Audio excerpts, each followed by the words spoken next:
Hi, അപ്പോൾ എല്ലാവർക്കും പുതിയൊരു വീഡിയോയിലേക്ക് സ്വാഗതം. ഇന്നത്തെ വീഡിയോയിൽ ഞാനൊരു ഐഫോൺ ടിപ്സാണ് പരിചയപ്പെടുന്നത്. രണ്ടാമത്തെ ഐഫോൺ ടിപ്സാണ്. നിങ്ങൾ ആദ്യത്തെ വീഡിയോ കണ്ടിട്ടില്ലെങ്കിൽ ഇവിടെ ഞാൻ ലിങ്ക് കൊടുക്കാം, അവിടെ പോയിട്ട് കണ്ടുവരിക. ഇന്നത്തെ വീഡിയോയിൽ നിങ്ങൾക്ക് എന്തായാലും ഉപകാരപ്പെടുന്ന ഒരു ടിപ്പാണ്.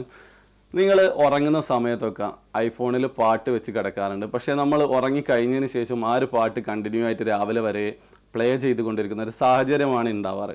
അത് നമുക്ക് ഒരു ടൈം സെറ്റ് ചെയ്തിട്ട് വളരെ ഈസി ആയിട്ട് നിങ്ങൾ ഐഫോണിൽ എന്താണോ പ്ലേ ചെയ്യുന്നത് അത് നിങ്ങൾ ഉറങ്ങിയതിന് ശേഷം അതല്ലെങ്കിൽ ഏകദേശം അരമണിക്കൂർ നിങ്ങൾ ടൈം സെറ്റ് ചെയ്യാൻ പറ്റും. അതിനുശേഷം നിങ്ങൾ ഐഫോണിൽ എന്താണോ പ്ലേ ചെയ്യുന്നത് അത് ഓട്ടോമാറ്റിക്കായിട്ട് സ്റ്റോപ്പ് ചെയ്യാനുള്ള ഒരു ഓപ്ഷൻ ഉണ്ട്. വളരെ ഈസിയാണ്. അത് നമുക്ക് കൃത്യമായിട്ട് ഞാൻ മൊബൈൽ സ്ക്രീനിലൂടെ കാണിച്ചു തരാം. അപ്പോൾ നമുക്ക് മൊബൈൽ സ്ക്രീനിലേക്ക് പോകാം. ആദ്യം തന്നെ നിങ്ങൾ മ്യൂസിക് പ്ലെയറിൽ പോയിട്ട് ഏതെങ്കിലും ഒരു സോങ് ഞാൻ ഈ ഒരു പാട്ട് ഇപ്പോൾ പ്ലേ ചെയ്തിട്ടുണ്ട്.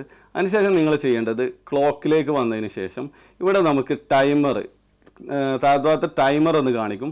അവിടെ നിങ്ങൾക്ക് വന്നതിന് ശേഷം ഇവിടെ മണിക്കൂർ വേണമെങ്കിൽ സെലക്ട് ചെയ്യാൻ പറ്റും, അതുപോലെ മിനിറ്റ് സെലക്ട് ചെയ്യാൻ പറ്റും, അതുപോലെ സെക്കൻഡുകൾ സെലക്ട് ചെയ്യാൻ പറ്റും. ഞാൻ തൽക്കാലം ഇവിടെ സെക്കൻഡാണ് സെലക്ട് ചെയ്യുന്നത്, നിങ്ങൾക്ക് മനസ്സിലാവാൻ വേണ്ടി. സെക്കൻഡ് സെലക്ട് ചെയ്തതിന് ശേഷം നിങ്ങൾ താഴത്ത് വന്നിട്ട് വെൻ ടൈമർ എൻഡ്സ് ഇവിടെ ക്ലിക്ക് ചെയ്തതിന് ശേഷം ഇവിടെ സ്റ്റോപ്പ് പ്ലേയിങ് ഉണ്ടാവും. അത് സെലക്ട് ചെയ്തിട്ട് സെറ്റ് അടിക്കാം.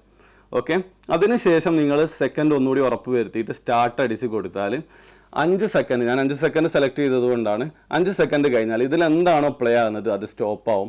അത് മാത്രമല്ല, നിങ്ങൾ എത്ര ടൈമാണോ കൊടുക്കുന്നത് ആ ഒരു സമയം കഴിഞ്ഞ് കഴിഞ്ഞാൽ ഓട്ടോമാറ്റിക്കായിട്ട് ഈ മൊബൈലിൽ പ്ലേ ആയിക്കൊണ്ടിരിക്കുന്ന മ്യൂസിക് എന്തായാലും സ്റ്റോപ്പ് ആവുന്നതാണ്. ഈ വീഡിയോ നിങ്ങൾക്ക് ഉപകാരപ്പെട്ടെന്ന് കരുതുന്നു. അപ്പോൾ എൻ്റെ ചാനൽ സബ്സ്ക്രൈബ് ചെയ്യുക, ലൈക്ക് ചെയ്യുക, ഷെയർ ചെയ്യുക, കമൻറ്റ് അടിക്കുക. ഒരുപാട് ഐഫോൺ ടിപ്സുമായിട്ട് ഇനിയും ഞാൻ വരും. അപ്പോൾ അടുത്ത വീഡിയോ കാണുന്നത് വരെ ബൈ.